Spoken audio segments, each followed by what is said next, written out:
Ngakutshena webafa inhlanhla le engandele wonke umuntu ekhona emhlabeni.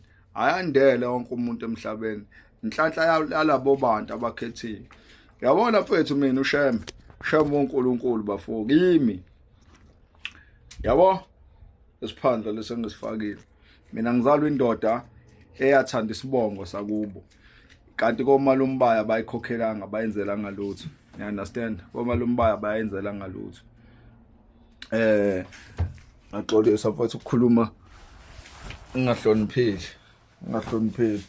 uNkulunkulu angaze asuke nakimi. uNkulunkulu angaze asuke nakimi.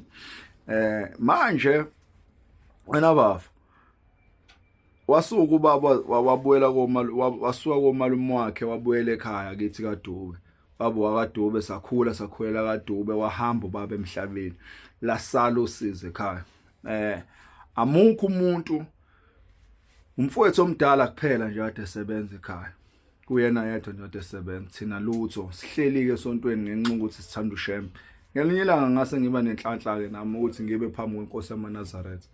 Ngahamba ke nami ngayonikela. Mangifika lapha kubaba ngase ngithi inkosi yamakhosi ayikho into emnandi kuthina emhlabeni ngaphandle kokuthi samaNazaretha. Iyona into emnandi eke sizwe mhlambe kangcono nesinika ithemba uwena. Ukube wena Nkosi awukho angazi Shembe ngabe sini. Siyahlupheka Nkosi asisebenzi. Siyile ezikoleni kodwa kuhlangana lutho. Wathula umuntu omdala. Sengiphazamisekile. Ase ngiyabika ngithi inkosi yamakhosi ngiyaxolisa khona umbhudade efika la. Ngathi inkosi yamakhosi siyahlupheka. Wayesiyathula umuntu omdala. Omunye umbuzo lo engifuna abantu bayibuze wona ukuthi izinto ekuthiwe zicelwa uNkulunkulu ngoba sizicela kuShembe zenzeke nje. Wayesebuka phezulu. Wabuka eningizimu, wabuka enyakatho, wabuka empumalanga, wayesebuka entshonalanga. Ngibhekile kanje. Nazi nezinsizwe esiguqe nazo sase u10 nomshumayela uNcubo. Wayesethi yazi into edathi nihlupheka. Angibuzwa ukuthi uphi ubaba wakho. Angibuzwa ukuthi uphi ubaba wakho. Into edathi nihlupheka ubaba wakho wazisusa ngala komalume wakhe. Weza kini. Kwakungamela kwenze lokho. Ingane yakhokhela. Wayesethi ngizokufunela umsebenzi wena mase uyahamba uyosebenza mase uyabuya uyohlawula amacala amkhulu wakho. Yezwa? Ngathi baba oyingcwele. Wayesethi kwase kusuka umfowethu engimlamayo umdala sasinaye ngalalanga naye wayeseyaguqa kuShembe. Baba kunenja lapha ekhaya eyalahleka eyazifuyo ubaba. Manje sizwa angathi lenja yathathwa yayosetshenzwa. Mayibuya ibuyela kuthina ayibuyi kahle. Wayesethi wayesenwala umuntu omdala. Abantu abasiyeka abantu. O5 la besiguqa ngabo. Siguqa ngo5 hayi ngo100 hayi ngo200 ngo5. Usathi umuntu omdala angithi kwakwenza ababuweni lezo zinja. Angithi nina namaNazaretha angeke anifuye izinja. Sithi inkosi yamakhosi. Uthi yenzani kanje? Nizothenga imbuzi, nihambe niyemsamo. Nifike nisho nithi nina bomkhulu ubaba wayefuyile izinja lapha ekhaya. Ekufuyeni kwakhe izinja ubaba lapha ekhaya kunenja yababa eyadu mangiphazamisa abantu. Uthi uPhombela mase niyababike uthi cha bomkhulu ubaba wayefuya izinja la emzingweni. Thina sayifuya izinja sesamaNazaretha. Lo muntu wathatha lenja wayisebenza yala ekhaya. Simupha yona.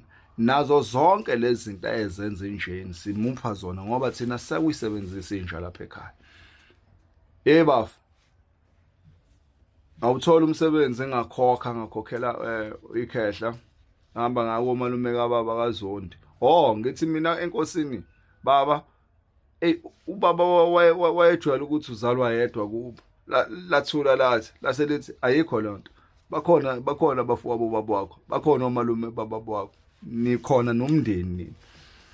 Angazi lutho mfethu ubaba akaze nje ngazi kuthiwa nangumfowabo kaBaba ngaphandle kwababa omdala naye ngangamazi. namhlanje ngikhuluma ukuthi sonke siyazana nase singabazi namhlanje njengoba nje emini ngiyageza ngiyobona abanye bozalo lwethu so indaba kaShembe mfethu inkulu sase siyithola ke imali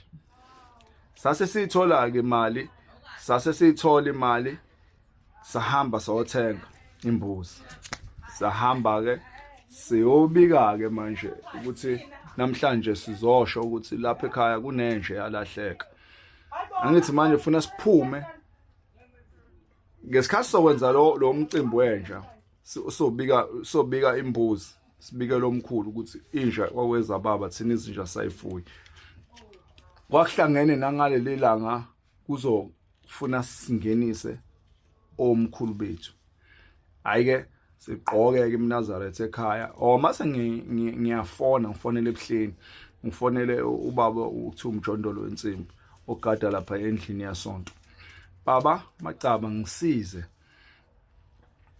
babugcabashe ngisize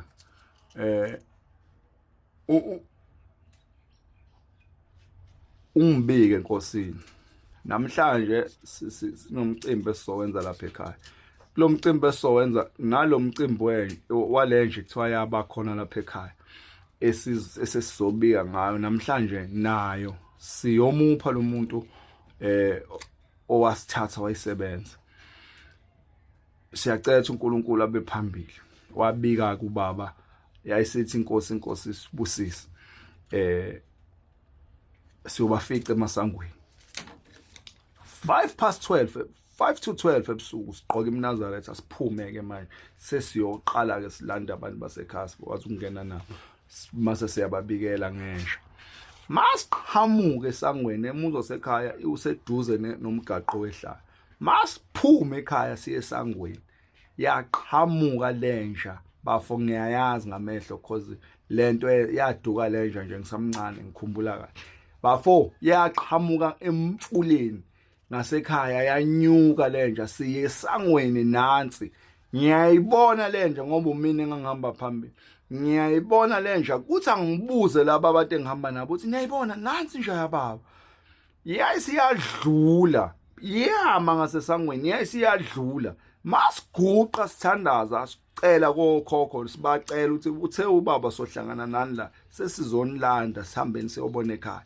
yama lenja ngaphezulu kwala yadukela khona yayisi ngoba nomuze yadukela kuona siyawazi nomuntu ayithatha siyamazi mayifike eduze kwakubo ngoba imizi ayishiyene kakhulu mayifike eduze kwalowo muzi yayisiyaphela kuthina sangena sahlabelela sahubihubo ke lokulanda obaba ke ngoba abasifundisanga ke amahubo sase singena ngehlabelele sasilandala asithi khona imkhosi emkhulu yabangcwele u106 sasilanda lelo vase sathi wozani sase singena sathi mesifika endlini sase siyathandaza sase siqala umcimbi ngaphambi kokuthi siqala umcimbi ngase ngiyabuza niboneni kade siya lapha hayibo bonke nezingane sasihamba nazo ababonanga abantu ababona lento umina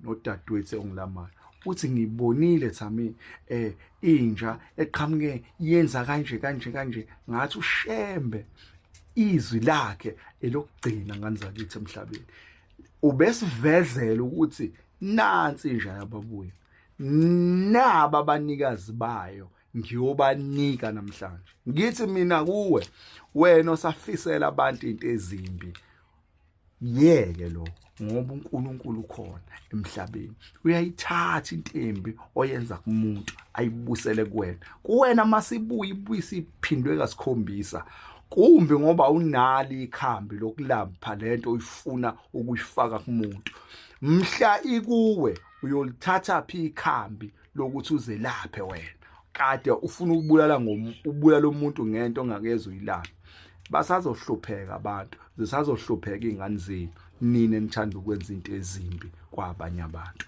kuyikini lokho sekukhona uShembe emhlabeni